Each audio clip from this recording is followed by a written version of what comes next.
He looked like he didn't belong. That was Patricia's first mistake. Her second mistake was threatening to have him arrested. But her final mistake? That was assuming the man in the gray hoodie was just another passenger. In the high-stakes world of aviation, hierarchy is everything. But on Flight 902 to London, the hierarchy was about to be flipped upside down. This is the true-to-life story of Damien Thorne, a tech CEO who was physically blocked from his first-class seat based on how he looked. What the crew didn't know was that Damien didn't just buy a ticket. He had the power to ground the entire plane. 30 minutes later, the cabin doors were closed, but nobody was going to London. And the crew? They were about to learn a brutal lesson in karma. This is The Billionaire in Seat 1A. JFK International Airport, Terminal 4, Tuesday, 8:45 a.m. The air inside JFK Terminal 4 hummed with the manic energy of 1,000 chaotic mornings. For most people, the airport is a place of stress, shoe removal, lukewarm coffee, and the anxiety of missed connections. For Damien Thorne, it was usually a second home. But today, Damien didn't look like the man who had just closed a $4.2 billion acquisition of a logistics software firm in Silicon Valley. He didn't look like the CEO of Thorne Dynamics, a company that quietly ran the back-end systems for 3 of the world's largest shipping conglomerates. Today, Damien looked exhausted. He was wearing a pair of slate gray sweatpants, a faded black hoodie from his alma mater, and worn-out sneakers. He hadn't shaved in 3 days. The dark circles under his eyes told the story of a man who had spent the last 72 hours in a boardroom negotiating the hostile takeover of a rival firm. He wasn't trying to make a fashion statement. He was trying to be comfortable for the 7-hour flight to London Heathrow. He walked toward the gate for Aerolux Airways Flight 902. Aerolux was a legacy carrier, prestigious, expensive, and known for its gold standard service.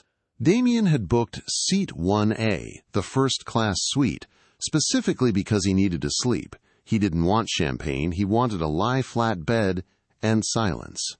As he approached the gate, he adjusted his backpack. It contained a laptop worth more than most cars, containing encrypted keys to servers that managed global supply chains. Boarding Group 1. The announcement crackled over the intercom. First class and Diamond Medallion members, you may now board. Damien moved to the priority lane. He was the first one there. He pulled up his digital boarding pass on his phone. The gate agent, a young man named Kevin who looked like he was barely out of college, smiled brightly. "Good morning, sir. Heading to London?"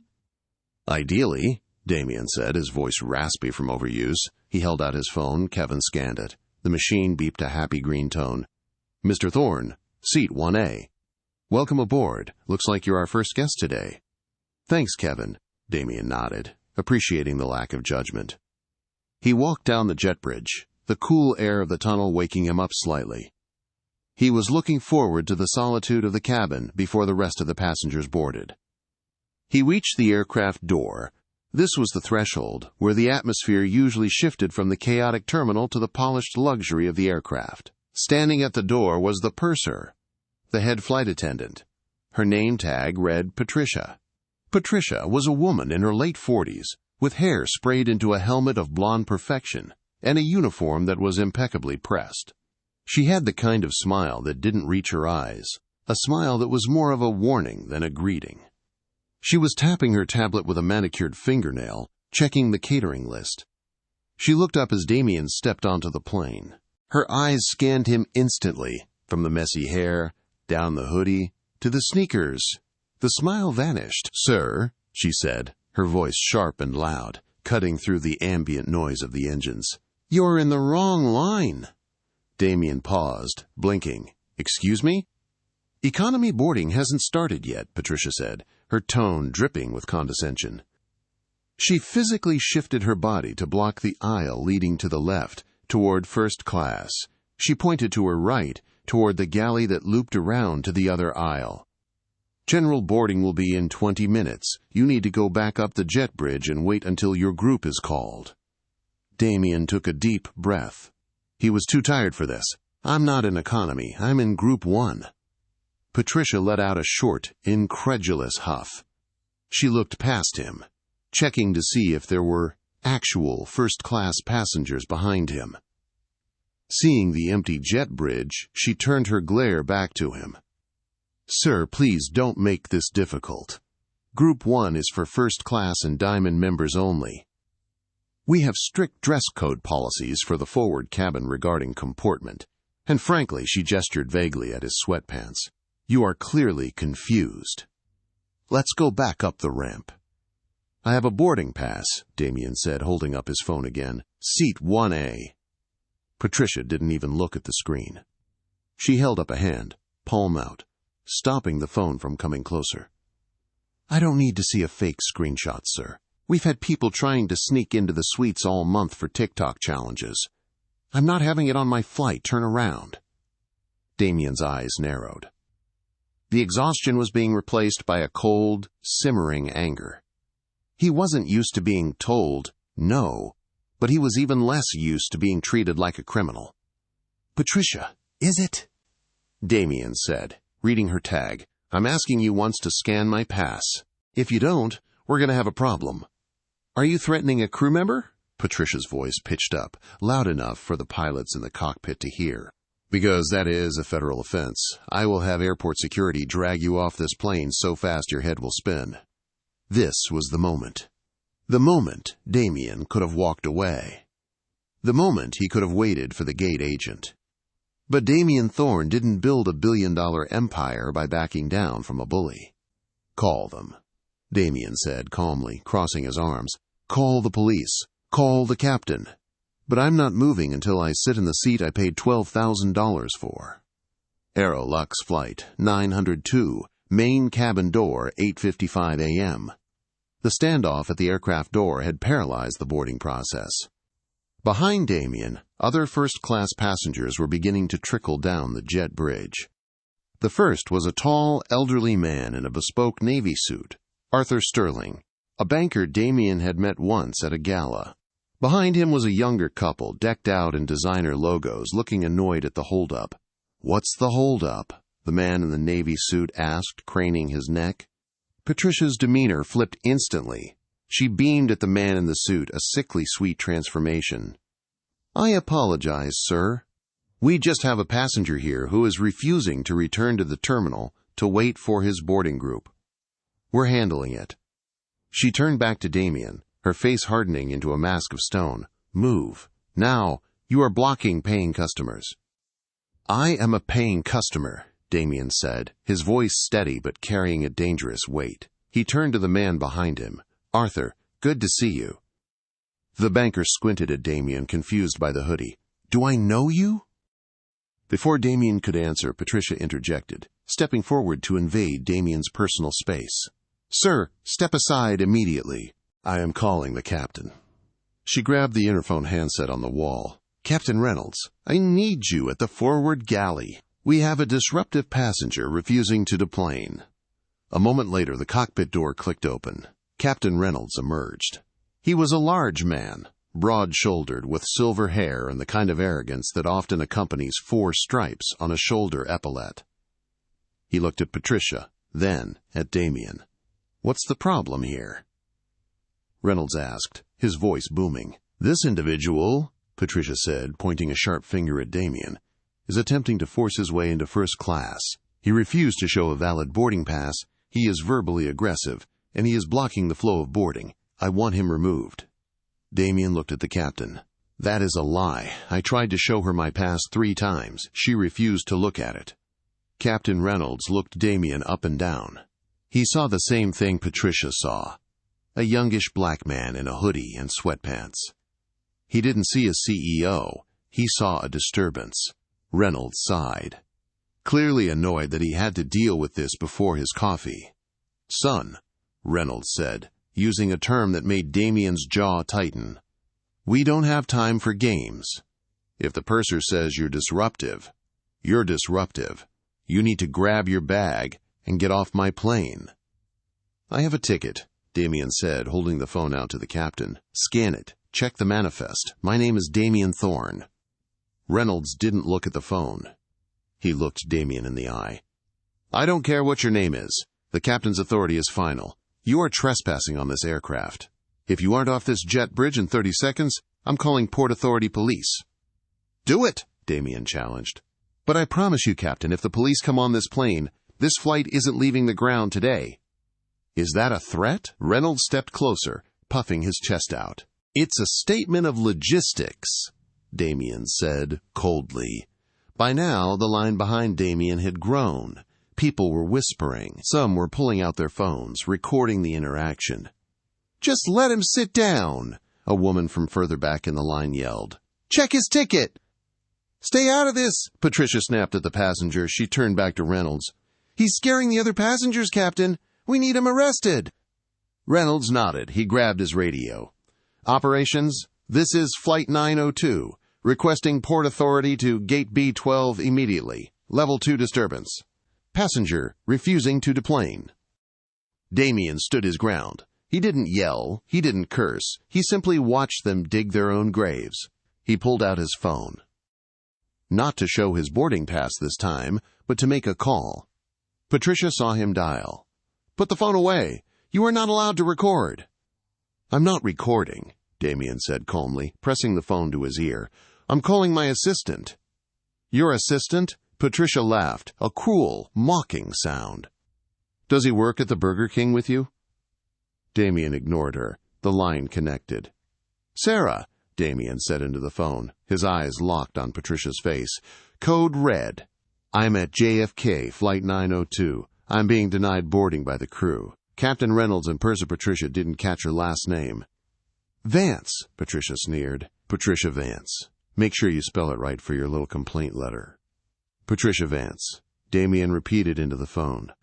"Sarah, I need you to patch me through to Jonathan Edelstein. Yes, the chairman of the board for Aerolux. Wake him up." Patricia and Captain Reynolds exchanged a look. For a split second there was hesitation, but then Reynolds smirked. "The chairman? Right. And I'm the King of England. Operations says police are 2 minutes out." "Good," Damien said, lowering the phone but keeping the line open. "They can witness this." The atmosphere in the jet bridge was suffocating. The air conditioning hadn't fully kicked in, and the tension was raising the temperature. "You're going to regret this," Patricia hissed, leaning in close so only Damien could hear. "I'm going to make sure you're placed on the no-fly list. You'll never step foot on a plane again." Damien looked at her, his expression unreadable. "Patricia, in about 5 minutes you're going to wish you had just looked at my phone." 2 Port Authority officers appeared at the top of the jet bridge, pushing past the confused line of wealthy passengers. "All right, folks, make a hole," the officer shouted. He saw the captain and Patricia pointing at Damien. "That's him," Reynolds said. "Trespassing, making threats. Get him off." The officer, a burly man named Officer Miller, approached Damien. "Sir, grab your bag. We're going." Damien held up his hands, palms open. "I am complying, officer, but before you drag me off, I'd like you to ask the gate agent, Kevin, who checked me in, to come down here." "We don't have time for a debate," Miller said, reaching for Damien's arm. "Don't touch him."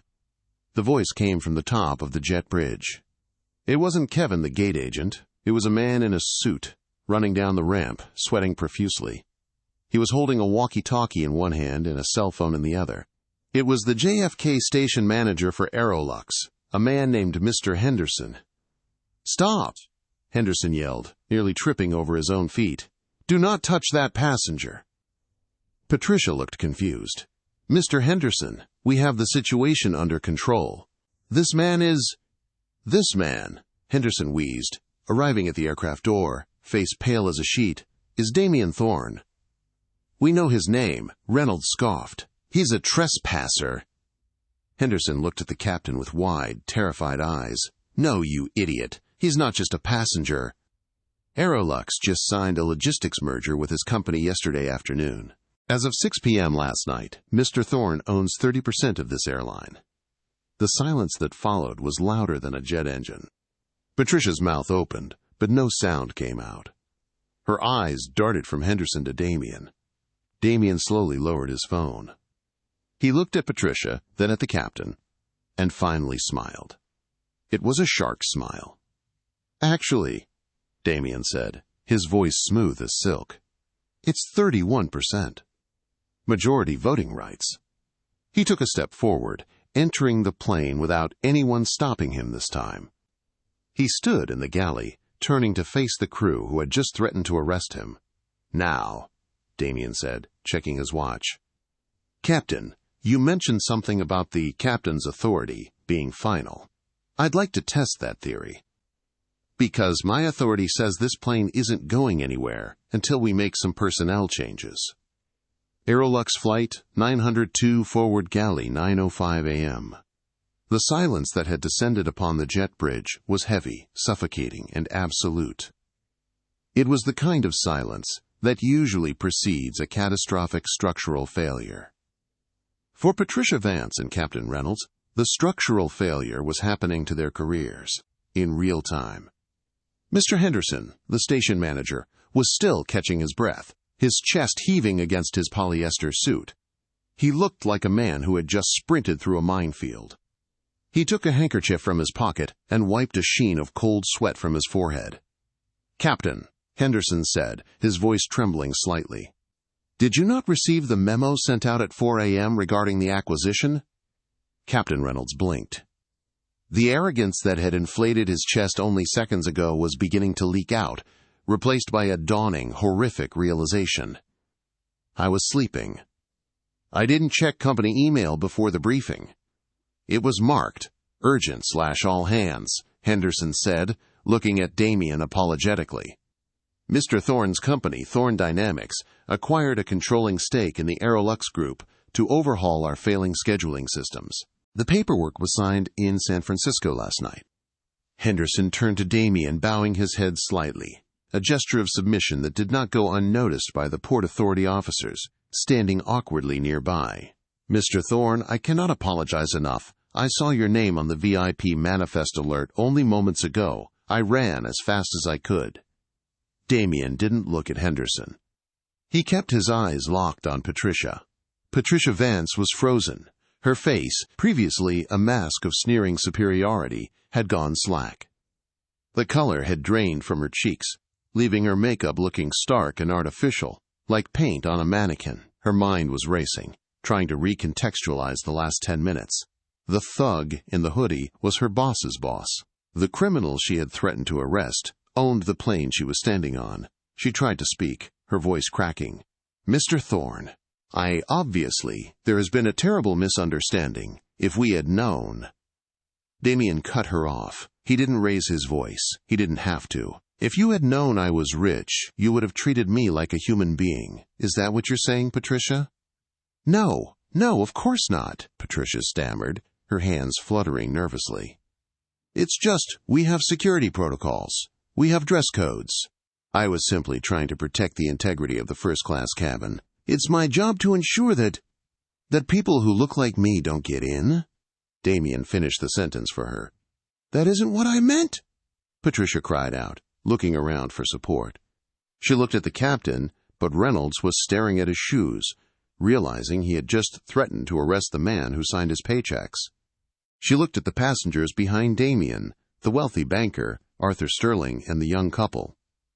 Arthur Sterling, the man Patricia had fawned over earlier, stepped forward. He adjusted his glasses and looked at Patricia with disdain. "Actually, miss," Arthur said, his voice carrying the weight of the establishment, "I think that is exactly what you meant. I watched the whole thing." Mr. Thorne was polite. "He offered his ticket. You refused to look at it. You were, frankly, abhorrent." Patricia flinched as if she'd been slapped. Captain Reynolds cleared his throat, trying to salvage the situation with authority. "Mr. Thorne, look. It's a stressful morning. We're already delayed. Maybe we got off on the wrong foot. But let's get you seated. I'll have Patricia bring you a bottle of the Dom Perignon, on the house. We need to push back. We have a slot to hit in London." Reynolds tried to smile, a just one of the guys grin. "No harm, no foul, right?" Damien finally turned his gaze to the captain. The look in Damien's eyes was cold enough to freeze jet fuel. "No harm?" Damien repeated softly. "Captain, you threatened to have me dragged off this plane in handcuffs in front of 100 people. You called me, son, and refused to verify my ticket because you decided I didn't belong here. Damien took a step into the cabin, moving fully into the galley. He looked around the space, the polished wood veneers, the soft lighting, the emblem of Aerolux on the wall. You are worried about your slot in London, Damien said. I'm worried about the culture of this company, and right now I'm looking at too rot in the foundation. Mr. Thorne, Henderson interjected nervously. We can certainly file a disciplinary report after the flight, but the captain is right about the slot time. If we don't leave in 20 minutes, we lose our gate at Heathrow. Damien turned to Henderson. Mr. Henderson, do you know why I bought this airline? Henderson shook his head, mute. I bought it because Aerolux has the worst on-time performance and the lowest customer satisfaction rating in the transatlantic market, Damien said. I bought it to fix the system, and the system isn't just software, it's people. Damien reached into his hoodie pocket and pulled out his phone. He tapped the screen and held it up. It was a live video feed of the jet bridge, recorded by the young woman in line who Patricia had yelled at earlier. The video had already been uploaded to Twitter. It had 4,000 views in 10 minutes. The caption read, Aerolux racist crew denies passenger boarding. This is going viral, Damien said calmly. If this plane takes off with this crew, the PR nightmare waiting for us in London will cost the company $10 million in stock value by lunch. So no, we are not pushing back. Patricia gasped. You can't cancel the flight. There are 300 people on board. I'm not canceling the flight, Damien said. I'm changing the crew. You can't do that, Reynolds snapped, his temper flaring again. This is a union flight. You can't just swap a crew out because your feelings are hurt. There are regulations. There are rest periods. You need a reserve captain, a reserve purser. It would take hours. Damien smiled that dangerous shark-like smile again. Actually, Captain, Damien said, I did my due diligence before the acquisition. I know the Aerolux operations manual better than you do. I know that there is a hot reserve crew sitting in the crew lounge in Terminal 4 right now, waiting for the flight to Paris that was just delayed by 6 hours due to mechanical issues. They are fresh, they are legal, and they are available. He turned to Henderson. Mr. Henderson, get on the radio, call crew scheduling. Tell them to activate the reserve Team B for Flight 902 immediately. Tell them it is a code black override authorized by the chairman. Henderson's eyes went wide.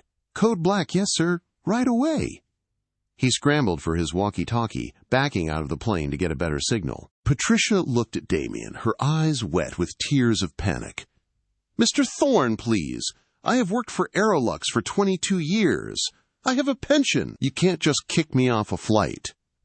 I'm not just kicking you off the flight, Patricia, Damien said, his voice devoid of sympathy. I am removing you from the environment you are clearly unsuited for. He pointed to the door. Get your bags. Aerolux Flight 902, first-class cabin, 9:20 a.m. The scene inside the first-class cabin was surreal. By now, the other passengers in Group 1 had boarded and taken their seats, but nobody was settling in. The champagne was unopened. The noise-canceling headphones remained in their cases. Every single eye was fixed on the drama unfolding in the front galley. Word had spread through the cabin like wildfire. The guy in the hoodie owns the airline. The purser is getting fired. The captain is arguing with the owner. Captain Reynolds was not going down without a fight. He was standing his ground in the cockpit doorway, his face a mottled red. I am the pilot in command of this vessel, Reynolds shouted, spit flying from his lips. Until the engines are off and I sign the logbook, this is my ship. You cannot order me off. Technically, Captain, Damien said, leaning against the galley counter with a casualness that infuriated Reynolds further. The aircraft is parked. The parking brake is set. You are on the ground. And on the ground you answer to the station manager and the board. And I am the board. Officer Miller, the Port Authority policeman who had been ready to arrest Damien 10 minutes ago, stepped forward. He looked uncomfortable, shifting his weight from one foot to the other. Captain Reynolds, Miller said, his voice low, if the owner of the aircraft asks you to vacate, and you refuse, well, sir, now you are the one trespassing. The irony hung in the air, thick and heavy. Reynolds looked at the cop, betrayed. "You're siding with him?" Reynolds hissed. "He owns the plane, Cap." Miller shrugged. "It's his property. You're just driving it. If he wants his keys back, you gotta give 'em back." Reynolds looked at his first officer, a younger man named David, who was sitting in the right-hand seat of the cockpit. David was staring straight ahead, frantically typing on his iPad, pretending to be invisible. He clearly wanted no part of Reynolds' sinking ship. Reynolds slammed his hand against the cockpit door frame. "This is unbelievable. I'm filing a grievance with the union. I'm suing for wrongful termination." "You aren't fired yet, Captain," Damien corrected him. "You are being placed on administrative leave pending an investigation into your conduct and your refusal to adhere to boarding protocols. But if you don't walk off this plane in the next 2 minutes on your own 2 feet, I will have Officer Miller escort you off. And if that happens, I will press charges for endangering the safety of the flight by creating a hostile environment." Damien checked his watch. 1 minute, 45 seconds. Reynolds glared at Damien with pure hatred. He breathed heavily through his nose, his hands balled into fists. He looked out at the jet bridge. A crowd of economy passengers was waiting at the top of the ramp, held back by gate agents. They were watching. The first-class passengers were watching. Reynolds snatched his flight bag from the cockpit floor. He didn't say a word. He shoved past Damien, his shoulder checking Damien's arm hard enough to be intentional, but soft enough to be deniable. "Watch yourself, kid," Reynolds muttered as he passed. "You think money buys respect? You're a joke." "And you," Damien replied coolly, "are a liability." Reynolds stormed out of the plane, marching up the jet bridge. A smattering of applause broke out from the economy, passengers waiting at the top, who had seen the videos online. Reynolds kept his head down, humiliated. That left Patricia. Patricia Vance was trembling. The fight had gone out of her. She looked small. The dragon of the gate was now just a middle-aged woman realizing her pension was up in smoke. "Mr. Thorne," she whispered, "please, I have a daughter in college. I made a mistake." Damien looked at her. For a second his expression softened, but then he remembered the way she had looked at him when he first arrived. He remembered the way she had smiled when she threatened to call the police. It wasn't just a mistake. It was malice. "Patricia," Damien said quietly, stepping closer so only she could hear, "if I had been a 19-year-old student flying home for a funeral, or a single father trying to get to a job interview, would you be apologizing? Or would you be laughing with the captain right now about how you handled the riffraff?" Patricia didn't answer. She looked down at her shoes. "That's what I thought," Damien said. "Character isn't how you treat the CEO. It's how you treat the guy in the hoodie. Hand over your badge." Patricia's hand shook as she unclipped her ID badge from her uniform. She placed it in Damien's hand. It felt final. "Grab your things," Damien said. Patricia retrieved her roll-aboard suitcase from the closet. She wiped her eyes, trying to salvage some dignity. She turned to the first-class cabin, perhaps expecting some sympathy from the regulars she had served for years. She looked at Arthur Sterling. Arthur picked up his Financial Times newspaper and snapped it open, deliberately blocking her from his view. She looked at the young couple. The woman was recording Patricia on her phone, not even hiding it. Patricia lowered her head and walked out. The walk up the jet bridge was the longest of her life. The incline felt like a mountain. Every step took her further away from the job that had defined her identity and closer to the realization that she had destroyed it all in 30 seconds of prejudice. As she disappeared into the terminal, Damien let out a long exhale. The adrenaline was fading, leaving him with the exhaustion he had started with. He turned to face the cabin. The first-class passengers were staring at him in awe. "Ladies and gentlemen," Damien announced, his voice projecting clearly, "I apologize for the delay and the unpleasantness. My name is Damien Thorne, and I'm the new owner of Airlux. We have a fresh crew arriving in approximately 12 minutes.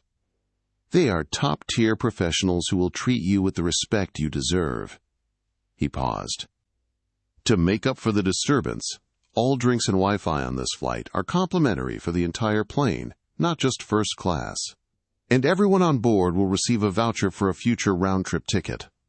A cheer erupted from the back of the plane where the news was relaying. Damien turned to the empty cockpit. The first officer, David, was looking at him nervously. "You good to fly, David?" Damien asked. "Yes, sir." David squeaked, sitting up straighter than he ever had in his life. "Ready when you are, sir." "Good," Damien said. He walked back to seat 1A. He tossed his backpack into the overhead bin. He kicked off his sneakers. He sat down in the wide leather seat that he had fought so hard for, but the universe wasn't done with him yet. Damien thought the drama was over. He thought the karma had been served. But as he looked out the window at the tarmac, he saw a black SUV screech to a halt next to the plane's landing gear. Two men in dark suits got out. They weren't Aerolux management. They weren't Port Authority. They were FBI. And they weren't looking up at the plane. They were looking at the luggage being unloaded from the cargo hold, specifically a crate that had been loaded under Captain Reynolds' direct supervision just before boarding. Damien frowned. The firing of the crew was just the beginning. The reason Reynolds was so desperate to get off the ground wasn't just a slot time. It was something much darker. The hard karma was about to get a lot harder. Aerolux Flight 902, the tarmac/cabin 9:35 a.m. The arrival of the black SUV had shifted the energy in the cabin from celebratory relief to confused tension.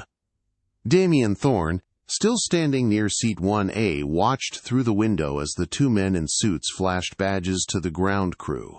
They weren't just looking at the cargo. They were opening it. "Mr. Thorne?"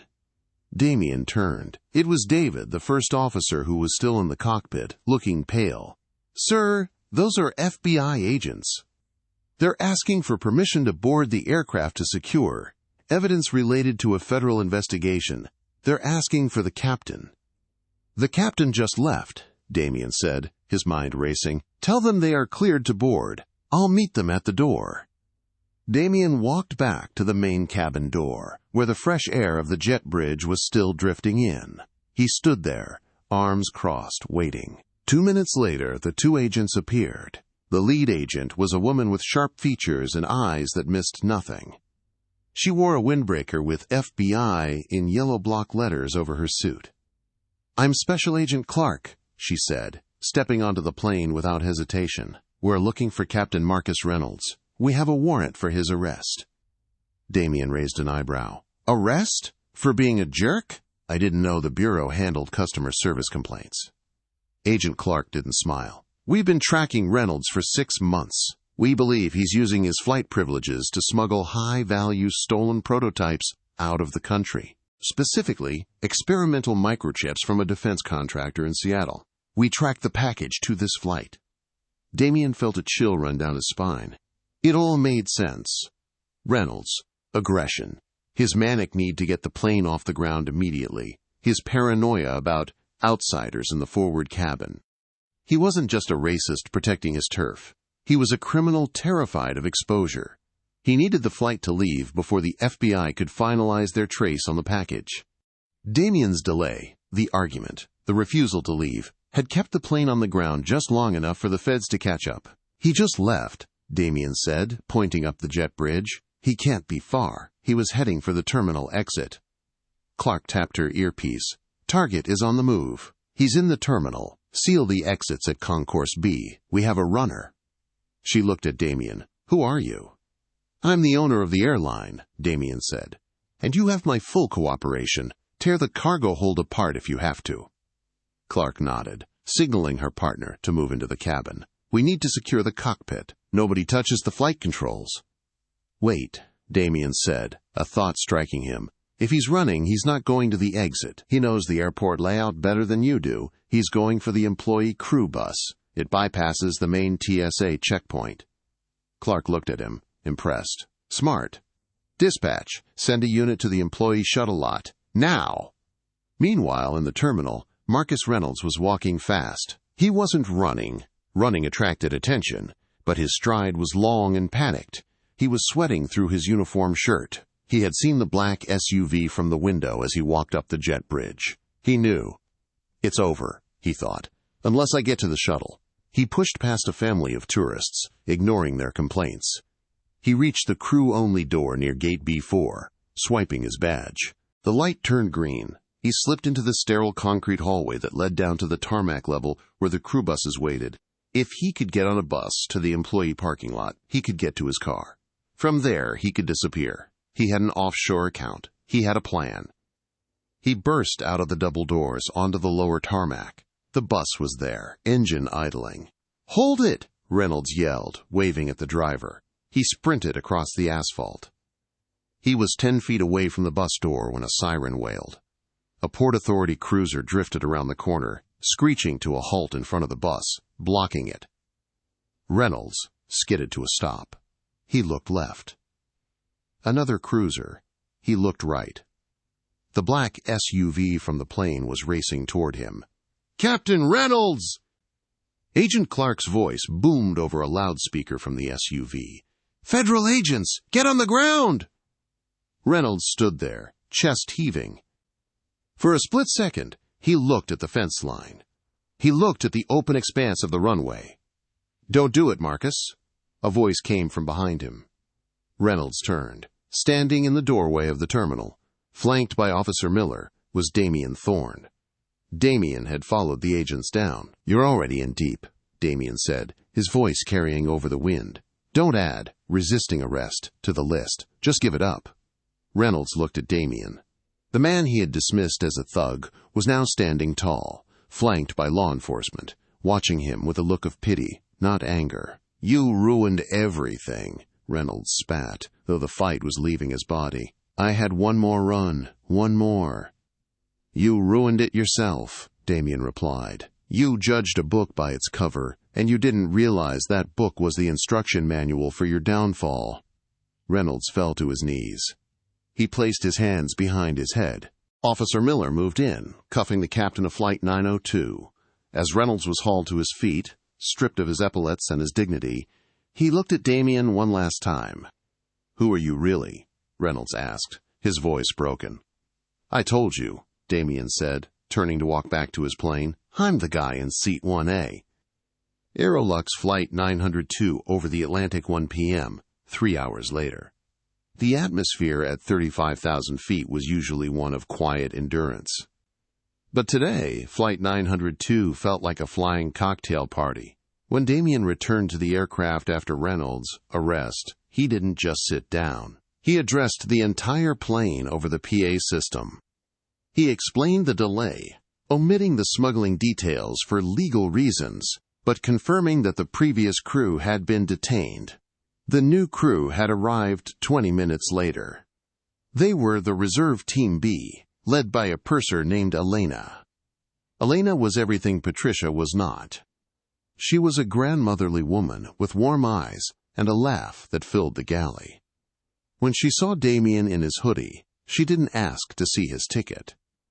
She asked if he wanted a warm towel. Now, 3 hours into the flight, the service was in full swing. Damien was finally resting in Seattle 1A. He had his laptop open, but he wasn't working. He was watching the news. CNN was running a banner headline. Aerolux CEO fires crew mid-boarding. Viral video sparks debate on airport bias. The video of the confrontation had 12 million views. But the real story was the stock market. Damien checked the ticker. Aerolux stock hadn't tanked. It had spiked. Up 4.5% since the market opened. Analysts were calling it the Thorne effect. By taking decisive action against discrimination and poor service, Damien had signaled to the market that the new management wasn't playing games.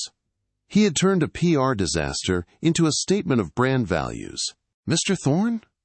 Damien looked up. Elena was standing there with a tray. On it was a handwritten note and a glass of vintage scotch. "I know you said you just wanted water," Elena whispered. "But the gentleman in 4F insisted. He said it's a thank you for the entertainment." Damien glanced back at 4F. It was Arthur Sterling, the banker. Arthur raised his glass in a silent toast. Damien smiled and took the scotch. "Thank you, Elena. How is the rest of the cabin?" "They're happy," Elena said. "Free Wi-Fi goes a long way, but there is one thing. What? The passengers in economy, some of them are asking if you'd sign their boarding passes. Damien laughed, a genuine, tired laugh. You're kidding. They think you're a hero, honey, Elena said, dropping the formalities. You stood up to the bullies. People like that. Damien shook his head. I'm not a hero, Elena. I'm just a guy who wanted to sleep, but tell him I'll do a walkthrough after dinner. Elena patted his shoulder and walked away. Damien took a sip of the scotch. He looked out the window at the endless blue horizon. He thought about Patricia. He pulled up his email. There was a message from his chief of staff, Sarah. Subject, update on Ms. Vance. Damien, HR has processed the termination for Patricia Vance, effective immediately. Cause, gross misconduct and violation of Title VII anti-discrimination policies. However, there is a complication. The press has identified her. Reporters are camped out on her lawn in Queens. She called the office 10 minutes ago, hysterical. She's asking for a statement to call off the good mob. How do you want to handle this? Damien stared at the screen. This was the hard part. The anger had faded, and now the reality of hard karma was setting in. Patricia Vance was a middle-aged woman who had just become the face of racism in America for the next 24 hours. Her life was effectively over. He could crush her. He could release a statement detailing every insult she hurled at him. He could let the internet tear her apart. But Damien remembered his mother. She had raised him to be strong, but also to be better. He typed a reply. Sarah, draft a statement. Keep it professional. Aerolux does not tolerate discrimination. We have parted ways with the employees involved and are conducting an internal review. Do not release her home address. Do not encourage the doxing. And offer her a severance package. 3 months pay. Conditioned on her signing an NDA and completing a diversity training course before she can work in the industry again. We punish the action, not destroy the human. Let her fade away. Nice D. He hit send. It was more mercy than she deserved, but Damien wasn't doing it for her. He was doing it for the culture of the company he now owned. He wanted accountability, not cruelty. He closed his laptop and reclined the seat. The lie-flat bed hummed as it lowered. He pulled the duvet up to his chin. The plane was smooth. The air was quiet. For the first time in 72 hours, Damien Thorne closed his eyes. But sleep wouldn't come.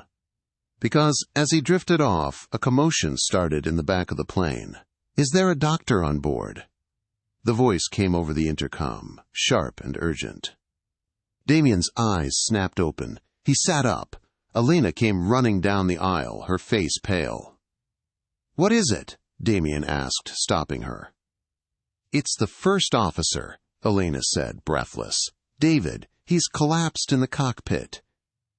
Damien unbuckled his seatbelt. What do you mean, collapsed? He was eating the crew meal, Elena said. He started convulsing. We think it's poison. Damien froze. Reynolds had been in the cockpit before he left. He had packed his bag. He had access to the food. Is the pilot flying? Damien asked. Captain Miller is flying, Elena said. But we are over the middle of the Atlantic. We have 4 hours to London and 3 hours back to New York. If David is incapacitated. We need a second pilot, Damien said. Regulations require 2 people in the cockpit at all times. We don't have one, Elena cried. Captain Miller is the only conscious pilot on board. Damien looked at the cockpit door. The karma wasn't done. Reynolds had left a parting gift. A sabotage. Damien unzipped his hoodie. Underneath he was wearing a t-shirt. Elena, Damien said, his voice deadly serious. Go to the cockpit. Tell Captain Miller to lock the door. What are you going to do? I'm coming up front, Damien said. Elena looked at him, confused. Mr. Thorne, you own the airline. You're a CEO. You can't fly a Boeing 777. Damien looked at her. He didn't smile. I didn't always build software, Elena, Damien said. Before I started Thorne Dynamics, I flew F-18s for the Navy. He stepped toward the cockpit. Let's hope I remember how to land this thing. Aerolux Flight 902 Cockpit, 35,000 feet over the Atlantic. The cockpit of a Boeing 777 is designed for calm, but when Damien Thorne burst through the reinforced door, the air was thick with panic. First Officer David was slumped in the right-hand seat, unconscious, his skin clammy and gray.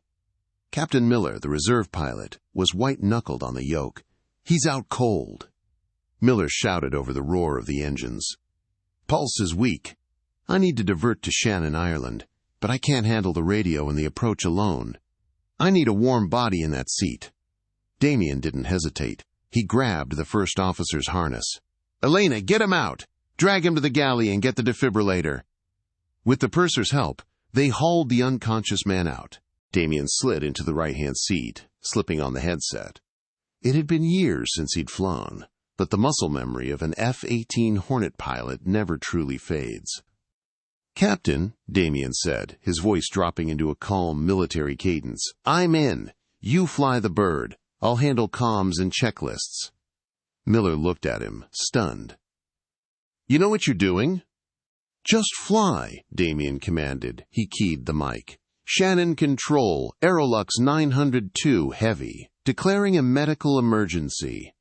Incapacitated pilot, requesting immediate vectors." As the Irish controller barked coordinates, Damien reached for the flight computer to program the descent. But the moment his finger touched the screen, the entire dashboard flickered. Zap! The primary flight displays went black. The autopilot disconnected with a screaming wail. The massive jet lurched violently, instantly at the mercy of the storm raging outside. "What was that?" Miller yelled, wrestling the plane level manually. "I lost the flight director. We're flying blind." Damien scanned the dark screens. His engineer's brain raced. This wasn't a malfunction. It was a command. He pulled up the maintenance logs on the backup tablet. There it was. A manual override entered 40 minutes before takeoff. System reset timer, 4 hours. "It's Reynolds," Damien realized, a cold fury setting in. He rigged the software.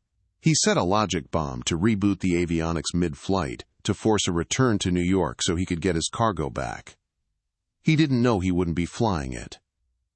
"I can't land a 777 in a storm with no instruments," Miller shouted. "You have to," Damien said. "I need 3 minutes to hack the firmware and bypass the lock." For the next 180 seconds, the cabin was a scene of terrifying contrast. Captain Miller fought the turbulence, flying raw data through a wall of rain, while Damien typed furiously on the keypad, rewriting the aircraft's logic in real time. The altimeter unwound. 5,000 feet. 2,000 feet. The gray Irish Sea rushed up to meet them. "I can't see the runway," Miller cried. "Almost there," Damien muttered, sweat dripping down his nose. He hit execute. Ping! The screens roared back to life. The artificial horizon stabilized. The runway lights of Shannon Airport pierced the gloom ahead. "I have the runway!" Miller exhaled. The landing was hard. A teeth-rattling thud on the wet tarmac. But they were down. As the reverse thrusters roared, Damien finally breathed. They had survived the sabotage. Paramedics swarmed the plane the moment they stopped. David was rushed to the hospital, confirmed later as a massive overdose of benzodiazepines spiked in his coffee. Reynolds hadn't just been smuggling. He had attempted murder to cover his tracks. As Damien stepped onto the tarmac, exhausted, he expected anger from the delayed passengers. Instead, as he looked up at the terminal windows, he saw hundreds of people standing there. They were clapping. News of the billionaire in the hoodie landing the plane had already leaked. The FBI had picked up Reynolds in New York, and with the discovery of the software sabotage, he was looking at 25 years to life in federal prison. Damien pulled his hood up, avoiding the cameras, and found a quiet corner in the lounge. He received a text from his board of directors. Stock is up 12%. They want to rename the first-class cabin after you. Damien smiled and typed back, "No, just change the policy. Treat people right." 6 months later, Aerolux was unrecognizable. The toxic culture of hierarchy was gone. Damien stood on the balcony of the new headquarters with Captain Miller, now the VP of Operations. "On-time performance is the best in the industry," Miller said, looking at the tablet. "And Reynolds? His final appeal was denied yesterday." "Hard karma," Damien nodded. He looked down at the gate. A young kid in a t-shirt and ripped jeans was handing his ticket to a gate agent. The agent didn't sneer. She smiled, scanned it, and welcomed him aboard. "Ready for your flight to Tokyo, sir?" Miller asked. "Yeah," Damien said, turning to leave. "But put me in seat 01A, and tell the crew not to wake me up. I'm finally going to get some sleep."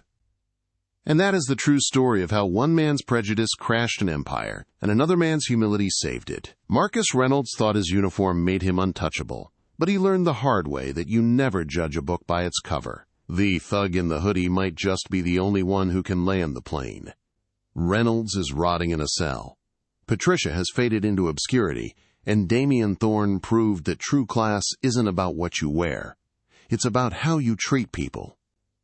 If you enjoyed this story of high-altitude justice and brutal karma, please smash that like button to help the channel. And if you want more stories about arrogant people getting what they deserve, hit subscribe and turn on notifications. I'll see you in the next one.